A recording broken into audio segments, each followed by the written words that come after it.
ভারতের সংসদের বর্ষাকালীন অধিবেশনের প্রথম দিনই রণক্ষেত্র পরিণত হল রাজধানী দিল্লি। ককরোচ জনতা পার্টি সিজেপি চলো সংসদ কর্মসূচিকে ঘিরে পুলিশের সঙ্গে আন্দোলনকারীদের সংঘর্ষ, লাঠিচার্জ ও কড়া নিরাপত্তা ব্যবস্থায় কার্যত অচল হয়ে পড়ে রাজধানীর একাংশ। অগ্নিগর্ভ হয়ে উঠেছে দিল্লি। ভারতের শিক্ষা ব্যবস্থায় আমূল সংস্কার, প্রশ্ন ফাঁস বন্ধ এবং কেন্দ্রীয় শিক্ষামন্ত্রী ও প্রধানমন্ত্রীর পদত্যাগের দাবিতে এই কর্মসূচি দেওয়া হয়। এ সময় আন্দোলনরতদের উপর লাঠিচার্জ এবং টিয়ার গ্যাস ছড়ে পুলিশ। আটক করা হয় বেশ কয়েকজনকে। আহত হয়েছে বহু মানুষ। ধোঁয়ায় আচ্ছন্ন চারপাশ, ছত্রভঙ্গ হয়ে ছুটছেন আন্দোলনকারীরা। বাতাসে ভেসে আসছে ক্ষোভ আর প্রতিবাদের স্লোগান। এটা যুদ্ধক্ষেত্র নয়। এই দৃশ্য ভারতের রাজধানী নয়াদিল্লির রাজপথে নেমে আসা পুলিশি নির্মমতার। এনইইটি পরীক্ষার প্রশ্ন ফাঁস এবং শিক্ষা ব্যবস্থার দুর্নীতির বিরুদ্ধে নিজেদের ভবিষ্যৎ বাঁচাতে হাজার হাজার শিক্ষার্থী যখন সংসদ অভিমুখে পদযাত্রা করছিল, তখনই তাদের উপর ধেয়ে আসে মোদির পুলিশ বাহিনী, টিয়ার গ্যাসের সেল ও বেপরোয়া লাঠিচার্জ। এবার কি গদি হারাবেন মোদি? চিন্তার ভাঁজ স্পষ্ট হয়ে উঠেছে মোদি সরকারের কপালে।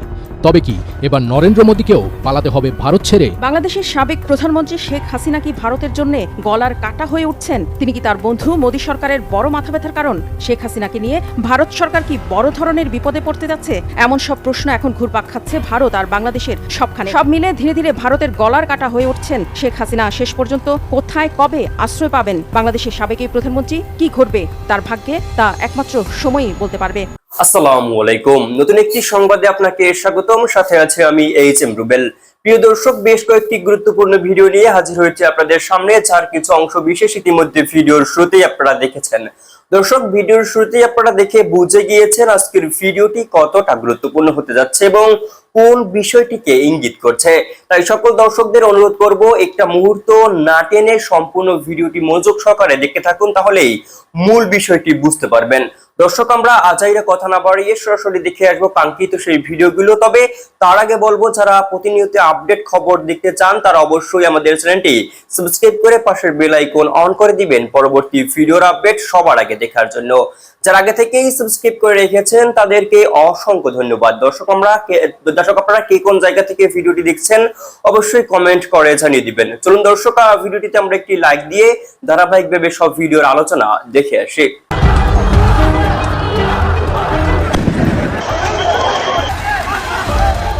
ভারতের সংসদের বর্ষাকালীন অধিবেশনের প্রথম দিনই রণক্ষেত্র পরিণত হল রাজধানী দিল্লি। ককরোচ জনতা পার্টি সিজেপি চলো সংসদ কর্মসূচিকে ঘিরে পুলিশের সঙ্গে আন্দোলনকারীদের সংঘর্ষ, লাঠিচার্জ ও কড়া নিরাপত্তা ব্যবস্থায় কার্যত অচল হয়ে পড়ে রাজধানীর একাংশ। অগ্নিগর্ভ হয়ে উঠেছে দিল্লি।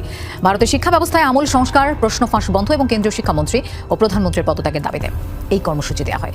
এ সময় আন্দোলনরতদের উপর লাঠিচার্জ এবং টিয়ার গ্যাস ছড়ে পুলিশ। আটক করা হয় বেশ কয়েকজনকে।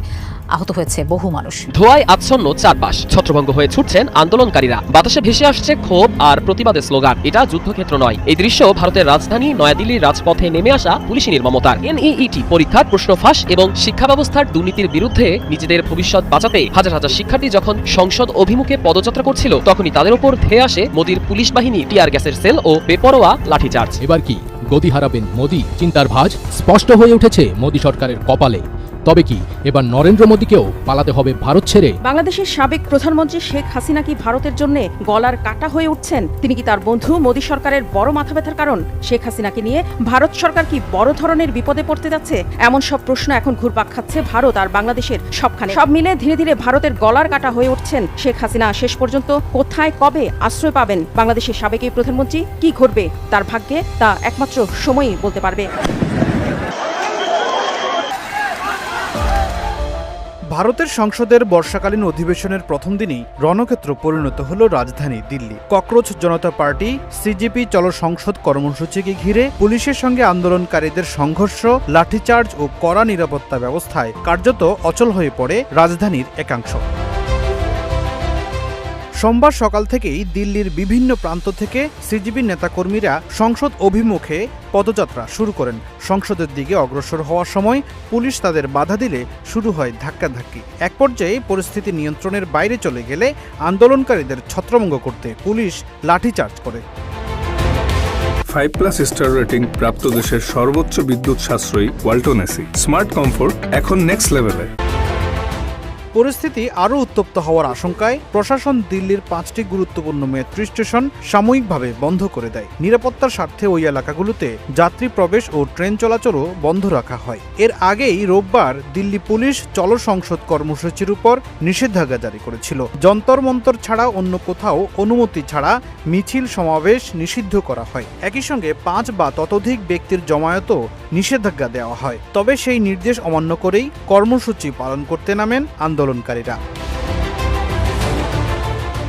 এদিকে নতুন রাজনৈতিক দল ককরোচ জনতা পার্টি গত মে মাসে 30 বছর বয়সী অভিজিৎ দীপ প্রতিষ্ঠা করেন। সামাজিক যোগাযোগ মাধ্যমে দ্রুত জনপ্রিয়তা পাওয়া দলটি শিক্ষা ব্যবস্থার সংস্কার, প্রশ্নপত্র ফাঁসের বিচার এবং কেন্দ্রীয় শিক্ষামন্ত্রী ধর্মেন্দ্র প্রধানের পদত্যাগের দাবিতে গত কয়েক সপ্তাহ ধরে আন্দোলন চালিয়ে আসছে।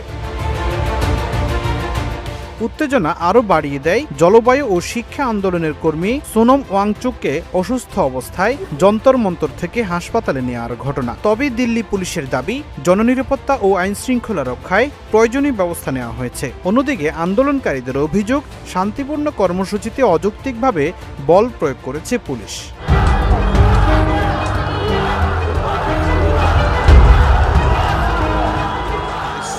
দক্ষিণ এশিয়া জুড়ে বইছে ক্ষমতার পট পরিবর্তনের ঝড়। শ্রীলঙ্কা থেকে নেপাল, এবার সেই ঝড় কি ভারতেও আঘাত হানবে? নেপালের সাম্প্রতিক রাজনৈতিক অস্থিরতা এবং প্রধানমন্ত্রীর পদত্যাগের পর ভারতীয় শিবসেনা নেতা সঞ্জয় রাউতের মন্তব্য আরও উস্কে দিয়েছে সেই আশঙ্কাকে। তিনি হুঁশিয়ারি দিয়েছেন যে নরেন্দ্র মোদী সরকারের দুর্নীতি, স্বজনপ্রীতি ও ক্ষমতার কেন্দ্রীকরণের কারণে নেপালের মতো রাজনৈতিক সংকটে পড়তে পারে। নেপালে তরুণদের নেতৃত্বে যে গণবিক্ষোভ শুরু হয়েছিল তার মূল কারণ ছিল সরকারের দুর্নীতি এবং সামাজিক যোগাযোগ মাধ্যম বন্ধ করে দেওয়ার মতো স্বৈরাচারী পদক্ষেপ। এই বিক্ষোভের মুখে পতন হয় নেপালের প্রধানমন্ত্রীর। সঞ্জয় রাউতের মতে ভারতের পরিস্থিতিও নেপালের থেকে খুব বেশি আলাদা নয়। এখানেও দুর্নীতি আর ক্ষমতার অহংকারে তৈরি রাজনৈতিক কাঠামো এক ঝড়ে ভেঙে পড়তে পারে। রাউত সরাসরি বলেছেন, নেপালে যে আগুন লেগেছে তা ভারতে ছড়িয়ে পড়া সময়ের ব্যাপার। শিবসেনা নেতা আরও বলেন, ভারত আজও টিকে আছে কেবল মহাত্মা গান্ধীর আদর্শের কারণে। তিনি মোদী সরকারকে তীব্র কটাক্ষ করে বলেন, আপনি গান্ধীকে যতই অপমান করুন, আপনার সরকারও গান্ধীর আদর্শের কারণেই টিকে আছে।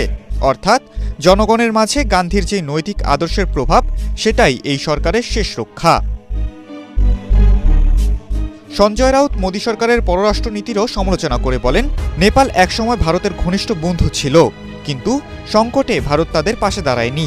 এর ফলে নেপাল ভারতের ওপর আস্থা হারিয়েছে। এই ধরনের ব্যর্থ পররাষ্ট্রনীতি পুরো অঞ্চলের স্থিতিশীলতাকে হুমকির মুখে ফেলেছে। রাউতের এই আক্রমণাত্মক মন্তব্য শুধু মোদী সরকারের জন্য নয়, বরং এশিয়ার ভূরাজনৈতিক বাস্তবতার জন্য এক বড় সতর্কবার্তা। এসব তর্ক বিতর্ক পাশে রেখে এবার প্রশ্ন, মোদীর পতন কি শুধু সময়ের অপেক্ষা? লাঠির পর লাঠি পড়ছে শরীরে, চারপাশে পুলিশ সদস্যরা করছেন ঘেরাও, তবু এক চুলও নড়ছেন না সে আন্দোলনকারী, বরং বুক চিতিয়ে দাঁড়িয়ে যেন বলছেন, আরও মারুন। সামাজিক যোগাযোগ মাধ্যমে ছড়িয়ে পড়া সেই ভিডিওতে দেখা যায় পুলিশের লাঠির আঘাত সহ্য করেও অবিচল দাঁড়িয়ে আছেন এক বিক্ষোভকারী। এনইইটি পরীক্ষায় অনিয়ম ও প্রশ্ন ফাঁসের প্রতিবাদে এবং কেন্দ্রীয় শিক্ষামন্ত্রী ধর্মেন্দ্র প্রধানের পদত্যাগের দাবিতে চলো সংসদ কর্মসূচির ডাক দেয় ককরোচ জনতা পার্টি বা সিজেপি।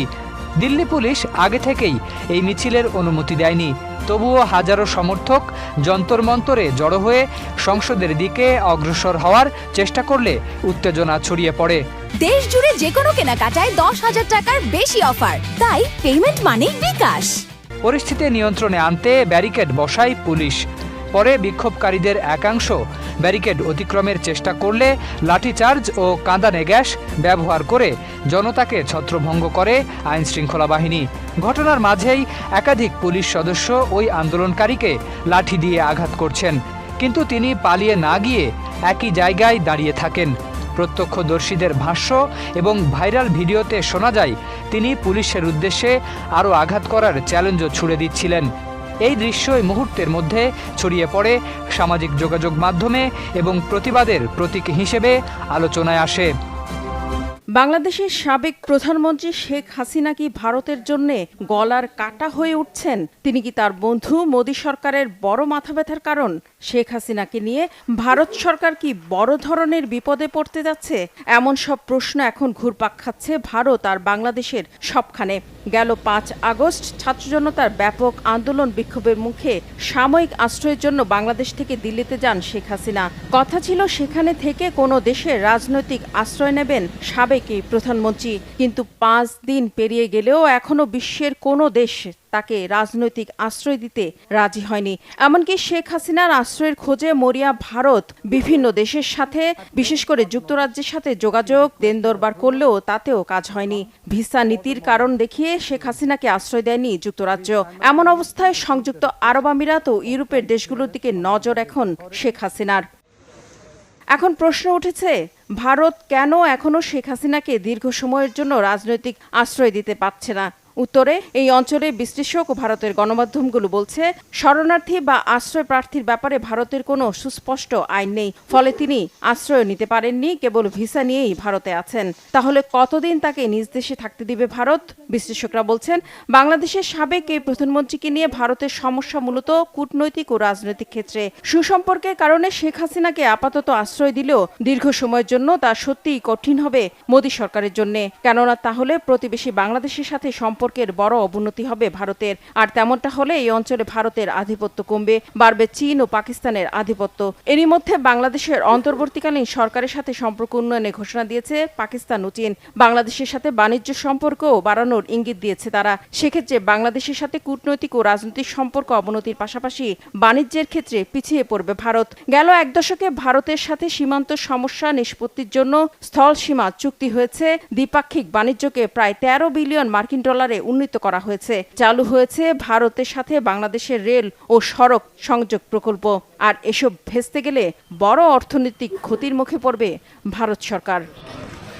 সব মিলে ধীরে ধীরে ভারতের গলার কাটা হয়ে উঠছেন শেখ হাসিনা। শেষ পর্যন্ত কোথায় কবে আশ্রয় পাবেন বাংলাদেশের সাবেক এই প্রধানমন্ত্রী? কি ঘটবে তার ভাগ্যে তা একমাত্র সময়ই বলতে পারবে। বাংলাদেশ রাষ্ট্রের জনক বঙ্গবন্ধু শেখ মুজিবুর রহমানের কন্যা শেখ হাসিনা আপাতত এখন দেশহীন এক নেত্রী।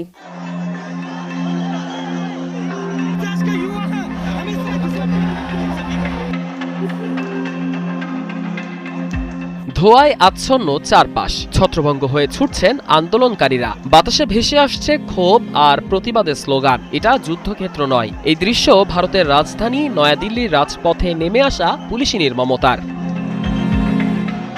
NEET পরীক্ষার প্রশ্ন ফাঁস এবং শিক্ষা ব্যবস্থার দুর্নীতির বিরুদ্ধে নিজেদের ভবিষ্যৎ বাঁচাতে হাজার হাজার শিক্ষার্থী যখন সংসদ অভিমুখে পদযাত্রা করছিল, তখনই তাদের ওপর ধেয়ে আসে মোদির পুলিশ বাহিনী, টিয়ার গ্যাসের সেল ও বেপরোয়া লাঠিচার্জ। গুড়ি গুড়ি বৃষ্টির মাঝেই যন্তর মন্তরের মোড় মুহূর্তের মধ্যে রূপ নেয় রণক্ষেত্রে। শিক্ষার্থীদের আত্মরক্ষার আকুতি উপেক্ষা করেই পুলিশ তাদের তাড়িয়ে দিতে শুরু করে এক নির্মম অভিযান। এই আন্দোলন হঠাৎ তীব্র রূপ নেওয়ার পেছনে বড় অনুঘটক হিসেবে কাজ করেছে প্রখ্যাত অ্যাক্টিভিস্ট সোনাম ওয়াংচুকের অনশন কর্মসূচি। অনশনের 21তম দিনে পুলিশ তাকে বলপূর্বক তুলে নিয়ে হাসপাতালে ভর্তি করায় আন্দোলনকারীরা আরও ক্ষুব্ধ হয়ে ওঠেন। এরপরই সিজেপি প্রধান অভিজিৎ দীপকের আহ্বানে তরুণ আন্দোলনকারীরা এটিকে ভারতের দ্বিতীয় স্বাধীনতা আন্দোলন আখ্যা দিয়ে সংসদ অভিযানের ঘোষণা দেন। মূলত গত মে মাসে প্রশ্ন ফাঁসের কারণে প্রায় 22,80,000 পরীক্ষার্থী চরম অনিশ্চয়তায় পড়েন। পরবর্তীতে পুনর্পরীক্ষার মানসিক চাপ সহ্য করতে না পেরে অন্তত 20 জন শিক্ষার্থী আত্মহত্যার পথ বেছে নিলে ক্ষোভের বিস্ফোরণ ঘটে। বিক্ষোভকারীদের মূল দাবি শিক্ষামন্ত্রী ধর্মেন্দ্র প্রধানের অবিলম্বে পদত্যাগ এবং শিক্ষা ব্যবস্থার আমূল সংস্কার। এদিকে আন্দোলন রুখতে মধ্য নয়াদিল্লির ইন্টারনেট সংযোগ বিচ্ছিন্ন করে দেয় প্রশাসন। গুড়ি গুড়ি বৃষ্টি আর পুলিশের বিশাল ব্যারিকেড ভেঙে শিক্ষার্থীরা এগোতে চাইলে শুরু হয় সংঘর্ষ। আন্দোলন দমাতে সাজোয়া যান ও আধাসামরিক বাহিনী মোতায়েন করে একের পর এক টিয়ার গ্যাস ছোড়া হয়। সংঘর্ষের মাঝেই আন্দোলনকারীরা ক্ষোভ প্রকাশ করে বলেন, আমাদের দেশ এমন এক সরকার পাওয়ার যোগ্য যা তরুণদের কথা চিন্তা করবে, ভবিষ্যৎ আমাদের, এই রাজনীতিকদের নয়। বিরোধী দলনেতা মল্লিকার্জুন খাড়গে সংসদে দাঁড়িয়ে মোদী সরকারের বল প্রয়োগের তীব্র সমালোচনা করলেও মোদী প্রশাসন আন্দোলনকারীদের বিশৃঙ্খলা সৃষ্টিকারী বলে উড়িয়ে দিচ্ছে। সব মিলিয়ে 22 লক্ষাধিক শিক্ষার্থীর জীবন অনিশ্চিত হয়ে পড়া আর পরপর একাধিক শিক্ষার্থীর আত্মহত্যার ক্ষোভ এখন ভারতের মসনদ কাঁপিয়ে দিচ্ছে। সিজেপি স্পষ্ট জানিয়ে দিয়েছে, শিক্ষামন্ত্রী ধর্মেন্দ্র প্রধানের পদত্যাগ এবং এই স্বৈরাচারী আচরণের জবাব না পাওয়া পর্যন্ত তারা রাজপথ ছাড়বে না। টিয়ার গ্যাস আর লাঠিচার্জ দিয়ে কি কোটি কোটি তরুণ শিক্ষার্থীর লড়াইকে সত্যি স্তব্ধ করতে পারবে মোদী সরকার, নাকি ওয়াংচুকের অংশন আর দিল্লি রাজপথের এই আন্দোলন ভারতের রাজনীতিতে নতুন কোনো অভ্যুত্থানে জন্ম দেবে, তা এখন দেখার বিষয়। আলোচিত ককরোচ জনতা পার্টির পার্লামেন্ট মার্চ কর্মসূচিকে কেন্দ্র করে অগ্নিগর্ভ হয়ে উঠেছে দিল্লি। ভারতের শিক্ষা ব্যবস্থায় আমূল সংস্কার, প্রশ্ন ফাঁস বন্ধ এবং কেন্দ্রীয় শিক্ষামন্ত্রী ও প্রধানমন্ত্রীর পদত্যাগের দাবিতে এই কর্মসূচি দেওয়া হয়। এ সময় আন্দোলনরতদের উপর লাঠিচার্জ এবং টিয়ার গ্যাস ছোড়ে পুলিশ। আটক করা হয় বেশ কয়েকজনকে। আহত হয়েছে বহু মানুষ। এদিকে এই কর্মসূচিতে সংহতি জানিয়ে যোগ দেয় ভারতের বিরোধী রাজনৈতিক দলগুলো। পার্লামেন্ট চত্বরের ভেতরেই বিক্ষোভ করেন বিরোধী এমপিরা। ককরোচ জনতা পার্টির পার্লামেন্ট মার্চ কর্মসূচিতে অংশ নিতে আসা বিক্ষোভকারীদের লক্ষ্য করে এভাবেই একের পর এক টিয়ার গ্যাস ছুড়ে পুলিশ। তারপরও ব্যারিকেড ভেঙে পার্লামেন্ট অভিমুখে এগিয়ে যেতে থাকেন আন্দোলনকারীরা। এক পর্যায়ে তাদের উপর করা হয় লাঠিচার্জ। সোমবার ভোর থেকেই দিল্লির ঐতিহাসিক যন্তর মন্তর যেন পরিণত হয় হাজারো শিক্ষার্থী এবং তরুণের মিলন মেলায়। ভারতের বিভিন্ন প্রান্ত থেকে আসা আন্দোলনকারীরা শিক্ষা ব্যবস্থার সংস্কার, প্রশ্ন ফাঁসের বিচার এবং কেন্দ্রীয় শিক্ষামন্ত্রী ও প্রধানমন্ত্রীর পদত্যাগের দাবিতে স্লোগানে মুখর করে তোলেন পুরো এলাকা। পার্লামেন্ট অভিমুখে পদযাত্রা ঠেকাতে যন্তর মন্তর ঘিরে বহু স্তরীয় নিরাপত্তা বলয় গড়ে তোলে দিল্লি পুলিশ। শত শত পুলিশের পাশাপাশি মোতায়েন করা হয় আধা সামরিক বাহিনীর সদস্যদেরও। পুলিশ জানিয়েছে পদযাত্রার কোনো অনুমতি দেওয়া হয়নি, তবে সিজিপি নেতৃত্ব ঘোষণা দেয় পূর্ব ঘোষিত কর্মসূচি অনুযায়ী তারা পার্লামেন্টের দিকেই এগোবে। আন্দোলনের উদ্যোক্তাদের দাবি এটি কোনো দলীয় কর্মসূচি নয়, বরং শিক্ষার্থীদের ভবিষ্যৎ রক্ষার আন্দোলন। যে সিস্টেমে চলছে পুরো দেশ, আমরা তার বিরুদ্ধে দাঁড়িয়েছি। শান্তিপূর্ণভাবে গেল 1 মাস ধরে আমরা কর্মসূচি পালন করে আসছিলাম। এদিকে আন্দোলনের সংহতি জানিয়ে এতে অংশ নেয় ভারতের বিরোধী রাজনৈতিক দলগুলো। পার্লামেন্ট চত্বরে বিক্ষোভ করেন বিরোধী এমপিরা। সরকার আপনা ধর্ম নিভা রহি হ্যায়। আমি একজন ভারতীয়, এদেশের সন্তান হওয়ার কারণেই সেই দায়বদ্ধতা থেকে এই বিক্ষোভে অংশ নিয়েছি। সরকার যে অন্যায় করছে তার সামনে চুপ করে থাকার সুযোগ। দিল্লির যন্তর মন্তরে শুরু হওয়া এই আন্দোলন এখন শুধু প্রশ্ন ফাঁসের প্রতিবাদেই সীমাবদ্ধ নেই। এটি ধীরে ধীরে ভারতের তরুণদের মধ্যে শিক্ষা, কর্মসংস্থান এবং সরকারের জবাবদিহি নিয়ে বৃহত্তর অসন্তোষের প্রতীক হয়ে উঠেছে। পার্লামেন্ট অধিবেশন চলাকালে বিক্ষোভ কতটা রাজনৈতিক চাপ তৈরি করতে পারে সেটি এখন সবচেয়ে বড় প্রশ্ন। দর্শক এতক্ষণ সাথে থাকার জন্য অসংখ্য ধন্যবাদ। ইতিমধ্যে আপনারা ভিডিওর আলোচনা দেখে বুঝতে পেরেছেন এই বিষয় নিয়ে আপনাদের মূল্যবান মন্তব্য অবশ্যই কমেন্ট করে জানিয়ে দিবেন। নতুন নতুন খবর পেতে আমাদের চ্যানেলের নতুন একজন সদস্য হওয়ার অনুরোধ রইল। পরবর্তী আপডেট খবর পেতে আমাদের ইউটিউব চ্যানেলটি সাবস্ক্রাইব করে রাখবেন। আল্লাহ হাফেজ।